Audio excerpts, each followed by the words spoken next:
Friends, आप सभी का स्वागत है यार फिजिक्स क्लासेस में। आज हम लोग एक नए टॉपिक की बात करेंगे। टॉपिक का नाम है एक समान चुंबकीय क्षेत्र में आवेशित कण की गति। कोई भी आवेशित कण अगर किसी एक समान चुंबकीय क्षेत्र में अगर गति करता है तो उस गति का क्या प्रभाव पड़ता है, कैसे कैसे उसका केस बनेंगे, वो सारे केसों की बात हम लोग इस टॉपिक में करेंगे। तो सबसे पहले हम बात करते हैं एक समान चुंबकीय क्षेत्र में आवेशित कण की गति का सबसे पहला जो केस है, सबसे पहला पॉइंट की बात करेंगे। जब आवेशित कण चुंबकीय क्षेत्र में क्षेत्र के समानांतर प्रवेश करता है। जैसे कि इसके पहले हम लोग टॉपिक पढ़े हैं, पिछले वाले वीडियो में आप लोग देखें कि चुंबकीय बल, जब किसी चुंबकीय क्षेत्र में जब कोई भी आवेशित तार जाता था, आवेशित चालक पदार्थ होता था, तो उस कंडीशन में चुंबकीय बल क्या होता था वो हम लोग पढ़े। फिर यदि कोई चुंबकीय क्षेत्र में कोई आवेशित कण गति करता है तो उस पर चुंबकीय बल कितना होता है वो पढ़े। अब बात करते हैं कि जब आवेशित कण चुंबकीय क्षेत्र में क्षेत्र के समानांतर प्रवेश करता है तो उस कंडीशन में जो चुंबकीय बल होता है वो क्या होगा। जैसे कि हम लोग जानते हैं चुंबकीय बल, चूंकि F बराबर Q V B sine theta, ये हम लोग पढ़ चुके हैं। F बराबर Q V B sine theta, और जब भी अगर चुंबकीय क्षेत्र के समानांतर अगर गति करता है कोई कण, यानी कि V और B के बीच में जो कोण बनेगा वो थीटा इज इक्वल टू आपका 0 डिग्री बनेगा। और आप जानते हैं sin साइन 0 का वैल्यू आप 0 जानते हैं, इसलिए जो बल होगा वो आपका 0 हो जाएगा। मीन्स जब कोई कण किसी भी चुंबकीय क्षेत्र में क्षेत्र के समानांतर गति करता है तो वहां पर चुंबकीय बल जो होता है वो 0 हो जाता है। अब बात करते हैं यदि जब आवेशित कण चुंबकीय क्षेत्र के सेकेंड केस की बात करेंगे। यहाँ सेकेंड, जब आवेशित कण चुंबकीय क्षेत्र में क्षेत्र के अब समानांतर के बाद अगर लंबवत प्रवेश करता है, उस कंडीशन में हमारा चुंबकीय बल क्या होगा, ध्यान से समझिएगा। लंबवत जब भी प्रवेश करेगा, जैसे मान लेते हैं लंबवत प्रवेश करेगा तो जो ये चुंबकीय क्षेत्र है, ये आपका चुंबकीय क्षेत्र है। जब कोई कण अगर लंबवत प्रवेश करता है चुंबकीय क्षेत्र में, ये आपका चुंबकीय क्षेत्र बन गया।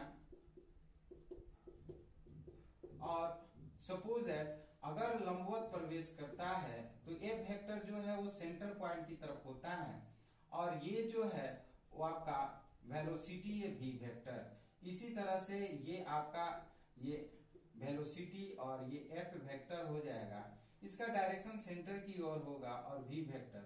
और इसकी भी बात करते हैं तो ऐसे हमारा F वेक्टर और ये V वेक्टर हो जाएगा। यहां पर भी ऐसे हम कर सकते हैं F वेक्टर और V वेक्टर। जब कभी कोई भी कण अगर एक समान चुंबकीय क्षेत्र में प्रवेश करता है तो उसका जो मीन्स गति होगा वो वृत्ताकार गति हो जाता है। जब कोई भी कण अगर एक समान चुंबकीय क्षेत्र में गति करता है तो उसका गति वृत्ताकार गति हो जाता है।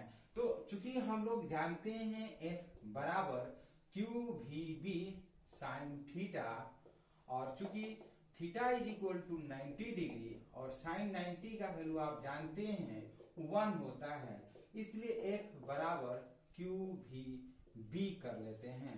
ये बल हो गया, ये चुंबकीय बल। कब? जब कोई कण किसी भी एक समान चुंबकीय क्षेत्र में जब लंबवत प्रवेश करता है, ये जब लंबवत प्रवेश करता है अर्थात थीटा का वैल्यू 90 डिग्री होगा, तो उस कंडीशन में Q is equal to F is equal to Q V B हो जाता है। और मान लिया कि कण का माना कि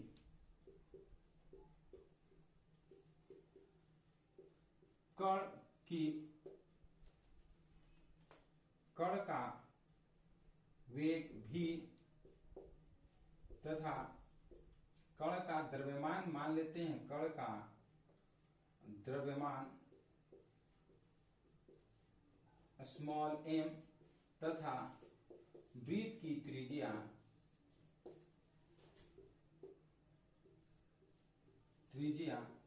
स्मॉल r हो तब, ध्यान से समझिएगा, मान लिया कि ये जो कण है वृत्ताकार कक्षा में घूम रहा है, इसकी त्रिज्या स्मॉल r मान लेते हैं और कण का जो द्रव्यमान है स्मॉल m मान लेते हैं।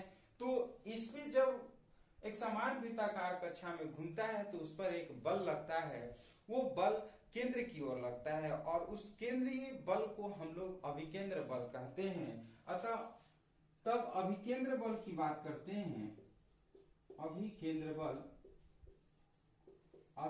बल F is equal to mv² by small r। इसको इक्वेशन 1 करते हैं और इसको इक्वेशन 2 करते हैं। और ध्यान से समझिएगा कि कोई भी कण किसी भी वृत्ताकार कक्षा में घूमता है तो वो बल जो है उस पे दो बल आरोपित हो रहा है, एक केंद्र की ओर बल लगता है, एक बाहर की ओर। बाहर की ओर जो बल लगता है वो चुंबकीय बल यहाँ पे लग रहा है और केंद्र की ओर जो लग रहा है वो अभिकेंद्र बल होता है।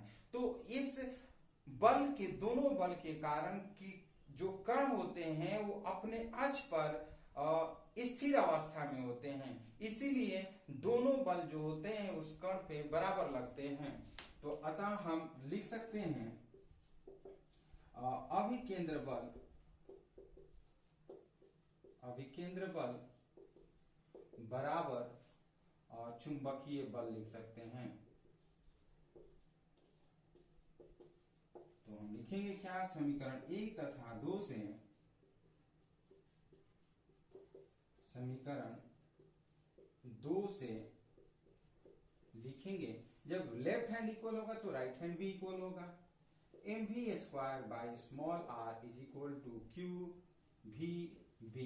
एक भी ये कट जाएगा और r की बात करते हैं, r इज इक्वल टू हमारा mv और बाई qv। इस तरह से ये जो है वो त्रिज्या हो गया, यानी कि कण की त्रिज्या की बात करते हैं, कण की त्रिज्या small r is equal to mv by qb की बात करते हैं। अब बात करते हैं, सपोज दैट हमें ये कण का कुल समय, कुल आवर्त काल कितना होगा। तो अगर कुल समय की बात करते हैं, यदि कोई कण यहां से गति कर करके पुनः यहां पर आता है, एक चक्कर पूरा लगाता है, तो एक चक्कर लगाने में कुल समय कितना लगेगा कण का, उसकी बात हम लोग करेंगे। तो कण द्वारा एक चक्कर में पूरा किया गया समय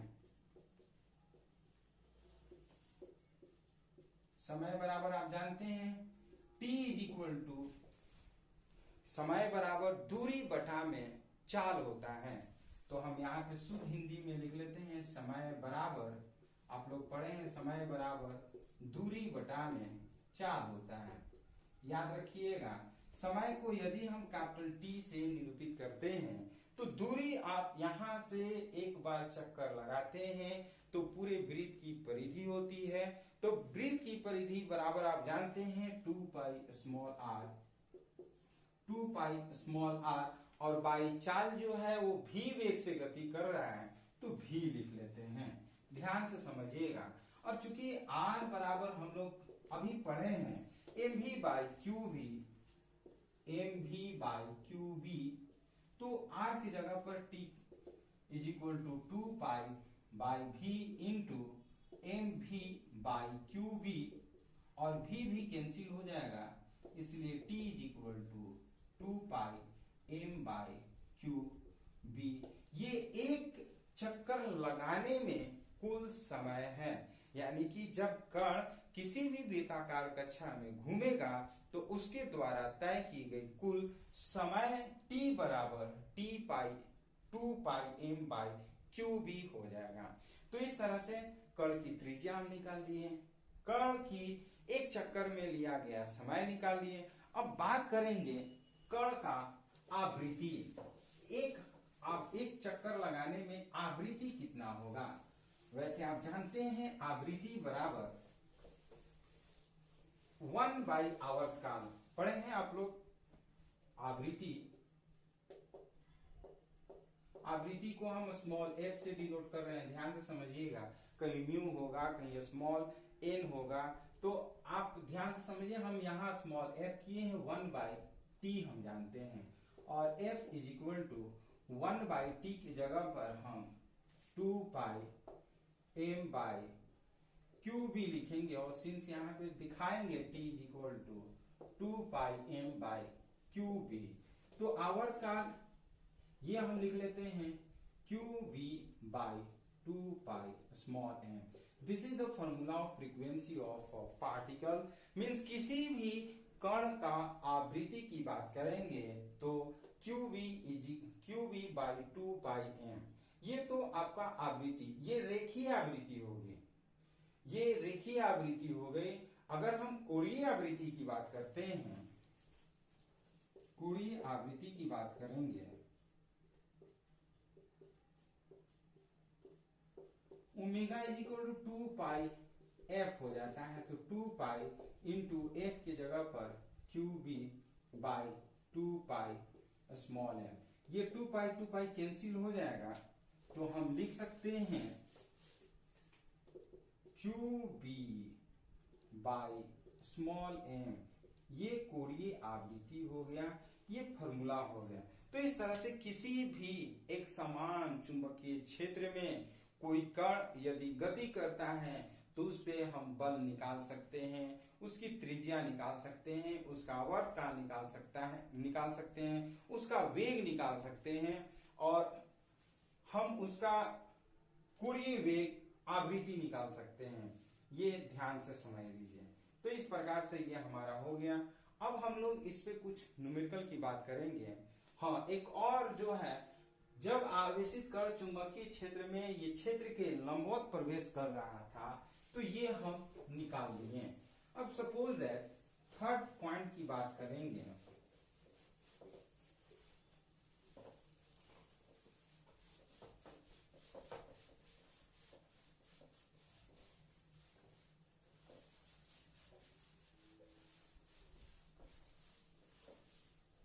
लंबवत की जगह पर यदि हम लिखते हैं थर्ड पॉइंट में,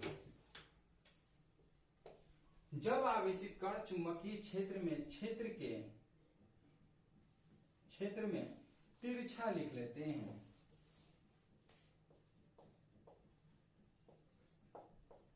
प्रवेश करता है। जब तिरछा प्रवेश करेगा तो मान लिया कि ये जो है, ये जो है समरूप चुंबकीय क्षेत्र है, इस तरह से यदि प्रवेश करता है, ध्यान से समझिएगा।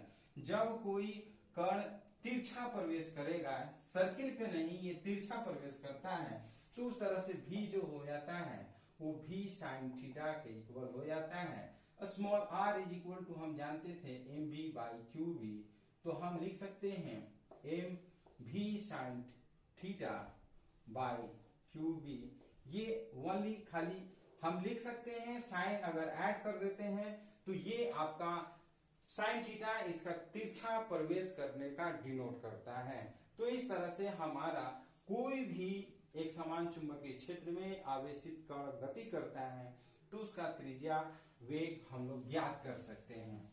इसमें कुछ न्यूमेरिकल की बात करेंगे, बहुत इंपॉर्टेंट न्यूमेरिकल है। न्यूमेरिकल आप लोग भी प्रैक्टिस करिएगा और कोशिश करिएगा कि बना करके कमेंट बॉक्स में जवाब दीजिए, ताकि हमें पता चले कि नहीं आप लोग न्यूमेरिकल बना रहे हैं। दो न्यूमेरिकल हम बताएंगे।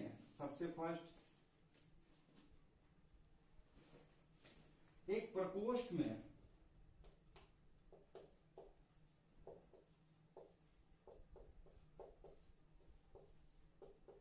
एक प्रकोष्ठ में 5 × 10⁻³ टेस्ला का एक समान चुंबकीय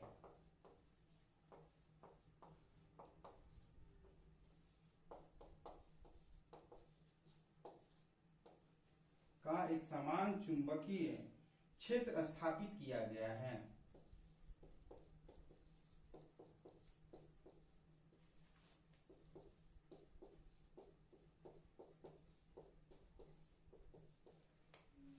एक इलेक्ट्रॉन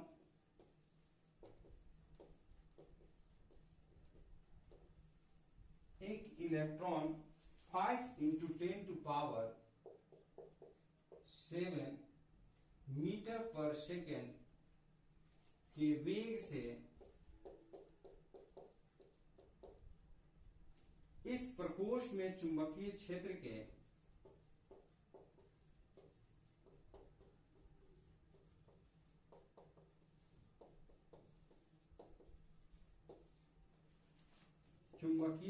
के लंबवत दिशा में प्रवेश करता है।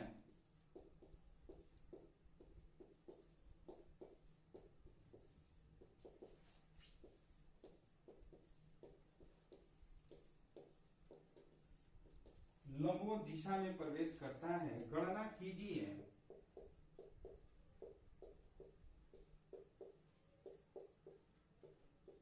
फर्स्ट क्वेश्चन में कह रहा है इलेक्ट्रॉन के पथ की त्रिज्या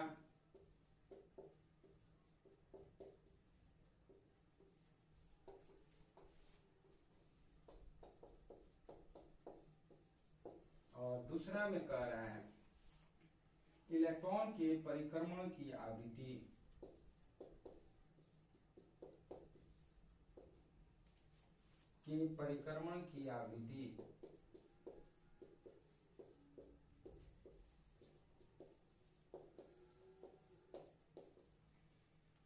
ये क्वेश्चन है। एक और क्वेश्चन लिख ले रहे हैं, ध्यान से समझिएगा। सेकेंड, एक इलेक्ट्रॉन का वेग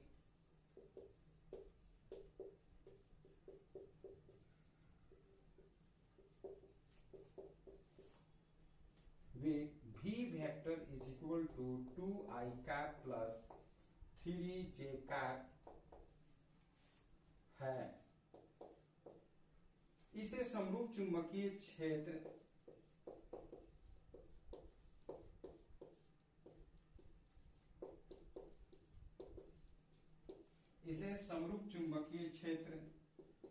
B vector is equal to 4 के यूनिट वेक्टर में छोड़ा जाता है।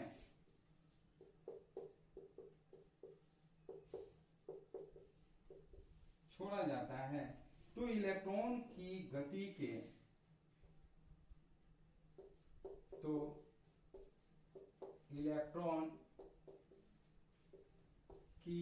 के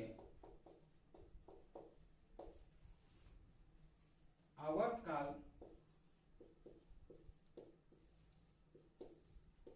t की गणना कीजिए।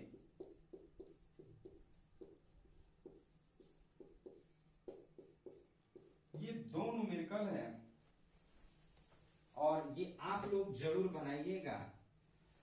बना करके कमेंट बॉक्स में जरूर आंसर बताइएगा।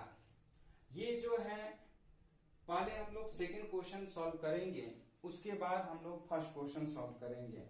तो ध्यान से समझिएगा। एक इलेक्ट्रॉन का वेग v vector is equal to 2i cap plus 3j cap है। इसे समरूप चुंबकीय क्षेत्र B vector is equal to 4k में छोड़ा जाता है। तो इलेक्ट्रॉन की गति के आवर्तकाल t की गणना कीजिए। तो ध्यान से आप समझिएगा, यहाँ पर 2i cap plus 3j cap दिया हुआ है। 2i कैप और 3j कैप दिया हुआ है और क्वेश्चन में ये